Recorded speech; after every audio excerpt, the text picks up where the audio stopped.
अस्सलाम वालेकुम बच्चों, जब हमने चैप्टर नंबर 6 स्टार्ट किया था तो उसमें सबसे पहले हमने समझा था कि what is the computer virus, कि कंप्यूटर वायरस होता क्या है। फिर हमने डिफरेंट काजेज़ को डिस्कस किया कि कंप्यूटर में आने की वायरस आने की वजूहात क्या होती हैं। फिर हमने क्वेश्चन जो डिस्कस किया that was the different types of viruses. आज जो हमारा लेक्चर है, जो डिस्कशन टॉपिक है, जो एंटीवायरस सॉफ्टवेयर है। A type of software that is used to detect and remove viruses is called antivirus software. एक ऐसा सॉफ्टवेयर एंटीवायरस सॉफ्टवेयर होता है जिसके दो काम हैं। इसने डिटेक्शन ऑफ वायरसेस करनी है इन द कंप्यूटर सिस्टम, और फिर उन तमाम डिटेक्टेड वायरसेस को ये रिमूव कर देता है हमारे कंप्यूटर सिस्टम में से। तो this is known as the antivirus software. अब देखिए, जो एंटीवायरस प्रोग्राम्स होते हैं इनको तमाम दूसरे वायरसेस के बारे में इंफॉर्मेशन इनके पास मौजूद होती है, इसलिए वो इजीली उसको डिटेक्ट भी कर सकते हैं और डिटेक्शन के बाद उसको वो रिमूव कर देते हैं। Antivirus programs contain information about different known viruses. They can detect viruses and remove them, कि उनके पास इंफॉर्मेशन मौजूद है कि ये वायरस किस तरह का है, इसलिए इसको वो फ़ौरन डिटेक्ट कर लेते हैं और उसके बाद उसको वो कंप्यूटर सिस्टम में से रिमूव कर देते हैं। Many antivirus programs are available in the market, but no single software can be detect and remove all viruses. कि बहुत सारे हमारे पास एंटीवायरस प्रोग्राम्स, हम आराम से उसकी सीडीज़ ले सकते हैं फ्रॉम द मार्केट, हम उसको अपने कंप्यूटर में डाउनलोड कर सकते हैं। और एक और जो बेहतरीन तरीका यह है कि हम उसको इंटरनेट से डाउनलोड करके डायरेक्ट हम अपने कंप्यूटर्स में इंस्टॉल भी कर सकते हैं। लेकिन कोई भी ऐसा हमारे पास अब तक सिंगल सॉफ्टवेयर नहीं है जो तमाम वायरसेस को डिटेक्ट कर सके और रिमूव कर सके। देखिए, एंटीवायरस सॉफ्टवेयर डिटेक्शन और रिमूवल तो करता है, लेकिन कोई एक एंटीवायरस ऐसा नहीं है जो दुनिया के तमाम वायरसेस को जान ले, उसको डिटेक्ट कर ले और उसको रिमूव कर दे। हम सिर्फ उसके बरक्स ये करते हैं कि जो हमारे पास हमारे कंप्यूटर में एंटीवायरसेस मौजूद हैं, हम उनको रेगुलर बेस पर अपग्रेड करते हैं।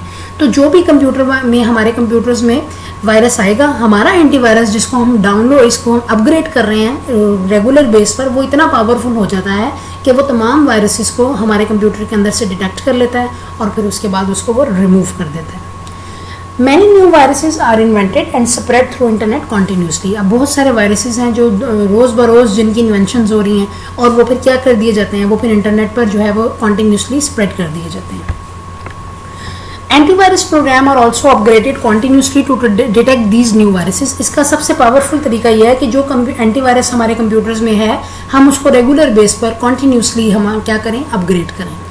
Antivirus program not only detect viruses from computer but also prevent new viruses from entering into the computer. कि एंटीवायरस सिर्फ डिटेक्शन नहीं करता बल्कि वो क्या करता है, वो प्रिवेंट करता है वायरसेस से कि हम क्या कोई न्यू वायरस हमारे कंप्यूटर में ना आए। तो ये दोनों हमारे पास जो काम है वो एंटीवायरस के हैं। नेक्स्ट हमारे पास है examples. Some important antivirus programs are as follows, जिसमें नॉर्टन है, एमकैफे है, एवीजी है और नॉट32 है। तो ये वेल नोन एंटीवायरस प्रोग्राम्स हैं और पावरफुल हैं। अगर हम इनको कंप्यूटर सिस्टम में इंस्टॉल करते हैं तो हम साथ साथ उसको अपग्रेड करेंगे तो ईजिली हमारा कंप्यूटर सिस्टम प्रोटेक्ट हो सकता है फ्रॉम द वायरस। तो अगर ये आपके पास पेपर पॉइंट ऑफ व्यू में एज अ शॉर्ट क्वेश्चन आता है तो फिर ये एग्जाम्पल्स आप अपने क्वेश्चन में ज़रूर लिखेंगे। नेक्स्ट हमारे पास है benefits. Some important benefits of using antivirus programs are as follows, के कुछ ऐसे बेनिफिट्स हैं अगर हम यूज़ करते हैं एंटीवायरस प्रोग्राम में तो फिर क्या वो बेनिफिट्स हैं। Number 1, antivirus program protects important data from virus. कि एंटीवायरस जो है वो क्या करता है, हमारे डाटा को प्रोटेक्शन देता है, विच इज़ वेरी इंपॉर्टेंट। कि हमें पता है कि डाटा जो है वो एक वैल्यूएबल चीज़ है, बड़ा इंपॉर्टेंट है, इसीलिए वो इसको वायरस से बचा लेता है। नंबर 2 हमारे पास है, it checks all files before they enter computer system. कि अगर हमारे कंप्यूटर सिस्टम में कोई फाइल हम डालते हैं, हम डाउनलोड करते हैं या हमने यूएसबी से ट्रांसफ़र की, तो फिर वो क्या करता है, वो पहले वो उन फाइल्स को चेक करता है। It alert users about the virus. ये यूजर्स को अलर्ट करता है कि हमारे कंप्यूटर सिस्टम में कोई वायरस है, तो यूज़र क्या करेगा, एंटीवायरस से उसको ईजिली स्कैन कर लेगा। It eliminates a virus so that it may not harm the computer. यह वायरस को एलिमिनेट करता है, रिमूव करता है, ख़त्म करता है और उस वजह से वो हमारे कंप्यूटर सिस्टम को कोई भी नुकसान नहीं पहुँचा सकता। नेक्स्ट हमारे पास है डाटा सिक्योरिटी। ये भी आपका इंपॉर्टेंट शॉर्ट क्वेश्चन की डेफिनेशन है। The protection of data is called data security. Data security क्या है, डाटा प्रोटेक्शन है।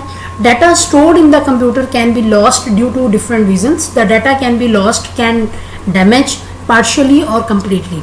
कि देखिए, जो डाटा सिक्योरिटी है इसका मतलब है हमने अपने डाटा को प्रोटेक्ट करना है किसी भी इलीगल यूज़ से, किसी भी मॉडिफिकेशन से, किसी भी डिलीशन से। अब देखिए, अब जो डाटा स्टोर है हमारे कंप्यूटर में वो किसी भी किस्म से, किसी भी वजह से जो है वो लॉस्ट हो सकता है, और डाटा आधा भी लॉस्ट हो सकता है और कम्प्लीटली भी लॉस्ट होता है। यानी कि अगर कोई ऐसा भी हो सकता है कि वायरस आया, वायरस ने हाफ हमारी फाइल्स डाटा की रिमूव कर दी, हाफ हमारे अभी कंप्यूटर में मौजूद है। और कभी ऐसा भी होता है कि हमारे जो है वो क्या हमसे खुद जो है वो हमें पता नहीं चला और एकदम डिलीट हो गया डाटा। तो किसी भी किस्म की रीज़न की वजह से हमारा डाटा जो है कंप्यूटर से ख़त्म हो सकता है। The data is more valuable the computer. Computer के हार्डवेयर से ज़्यादा इंपॉर्टेंट हमारा डाटा है, क्योंकि देखिए हार्डवेयर की रिपेयरिंग तो हो सकती है, लेकिन डाटा को दोबारा इकट्ठा करना जो है वो एक बड़ा डिफिकल्ट टास्क होता है। तो इसीलिए हम कहते हैं कि जो डाटा है वो मोर वैल्यूएबल है then the computer system. It should be saved in such a way that it may not the lost और डैमेज। तो इसीलिए हमें डाटा को इस तरीके से सेव करना चाहिए कि ये ना तो लॉस्ट हो ना तो डैमेज हो। Some organizations obtain data from the users and store data online to provide fast services। कुछ ऐसी organizations मौजूद हैं कि जो क्या करती हैं, जो ऑनलाइन डाटा को सेव करती हैं और फिर वो अपने यूजर्स तक स्प्रेड कर देती हैं ताकि फास्ट सर्विसेज भी दे दी जाएं और इसके अलावा हमारा डाटा सिक्योर भी हो। तो लेकिन सबसे इंपॉर्टेंट चीज़ जो है वो ऑनलाइन सर्विस देने की भी है कि हम अपने डाटा को सेव कर सकें। तो ये तमाम चीज़ें जो हैं वो हमारे पास किसके बारे में, डाटा की प्रोटेक्शन के बारे में है। अब देखिए उसकी एग्जांपल्स हैं, वो भी जैसे उन्होंने बताया कि हम ऑनलाइन डाटा सर्विस देते हैं, तो हम उसमें क्या एग्जांपल्स देते हैं ऑनलाइन डाटा की। जैसे हम क्रेडिट कार्ड कंपनी में store data of its customer online. Credit card अगर किसी पर्सन का है, वो कस्टमर जो है वो ऑनलाइन सर्विसेज भी लेता है बैंक की। अब bank provide online services using data online storage for the record. अब देखिए, अब उसने जो बैंक है उसने यूज़र के अकाउंट की जो इन्फॉर्मेशन है वो रिकॉर्ड की हुई है। अब यूज़र जैसे ही अपना आईडीज़ अपने देता है तो वो यूज़र का सारा इन्फॉर्मेशन यूज़र को उसकी मोबाइल की या कंप्यूटर की स्क्रीन पर ऑनलाइन शो कर देते हैं।